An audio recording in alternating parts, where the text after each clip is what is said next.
Have you ever looked at a dusty old trinket in your home and wondered, that strange painting your aunt gave you, the heavy bookend in the garage, or the quirky little statue you've had for as long as you can remember? We'd all have those moments of fleeting curiosity, a quick what if, before the demands of daily life pull us back to reality. For most of us, that's where the story ends. But for one young woman who wandered into an Antiques Roadshow taping, that fleeting question unraveled a story so incredible, it left her, and everyone watching, utterly breathless. It started with a statue, a heavy, dark bronze sculpture that for years had served a very humble, very important purpose in her family's home. It was their doorstop. When she placed the hefty object on the table in front of appraiser Ernest Dumuchel, there was no grand pretense. This wasn't a long-lost family heirloom passed down with whispers of its hidden value. The story was far more charming and relatable. She explained with a warm smile that it was all thanks to her grandmother, a woman with a keen eye for a bargain and a heart full of love for her family. She got it either at a flea market or at a garage sale. The young guest cheered. That's where she gets almost everything. You can just picture it, can't you? A weekend morning, sifting through tables of forgotten treasures, looking for that one special thing. Her grandmother likely paid no more than $15 or $20 for it.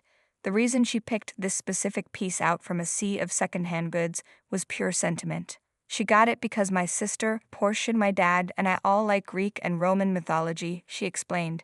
She just saw it, and that's pretty much the only reason she got it. It was a gift born not of monetary speculation, but of love. A simple, thoughtful nod to a shared family passion. And so the mythological figure came home, and in a twist of beautiful irony, this piece of high art was given one of the most mundane jobs imaginable. It held the door open, faithfully preventing it from slamming shut day in and day out, its true identity a complete secret. Expert Ernest Dumuchel listened to the story with a knowing glimmer in his eye.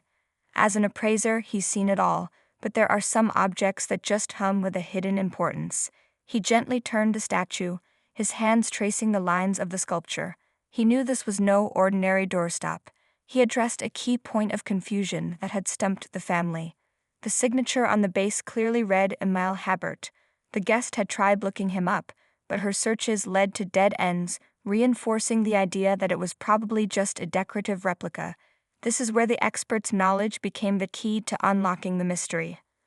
Well, one of the problems that you had when you were looking him up, Ernest began, leaning in, was that his first name is Pierre.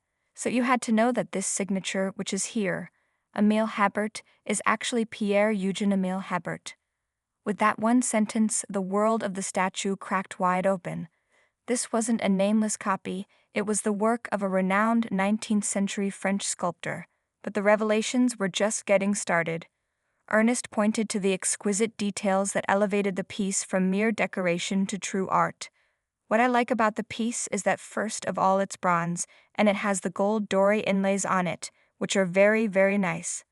He gestured to the delicate, shimmering gold accents that the family had probably never looked at too closely. He then pointed to a date inscribed on the base, 1867. This wasn't just any date.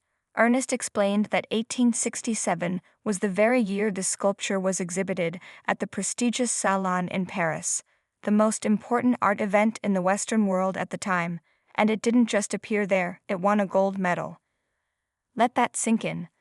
The family's doorstop was an award-winning piece of art history, celebrated by the Paris elite over 150 years ago, before it somehow journeyed across an ocean and through time to a flea market, waiting to be rediscovered. The moment of truth arrived. The appraiser had laid out the incredible history and impeccable pedigree of the sculpture. He then turned to the young woman, whose expression was already a mixture of awe and dawning shock. He asked her what she thought it might be worth. She held fast to its origin story, guessing maybe, just maybe, a little more than the $15 her grandmother paid. Ernest took a breath. The cameras zoomed in. You could feel the collective anticipation. He suggested that given its life as a doorstop, it could use a professional cleaning to restore its full glory. Then, he delivered the verdict. I would estimate it, at auction, to go for between $4,000 and $6,000. A wave of pure, unadulterated shock washed over the guest's face. Her eyes widened, her mouth fell open, and she let out a gasp that was half laugh, half sob of disbelief. 4 to 6,000.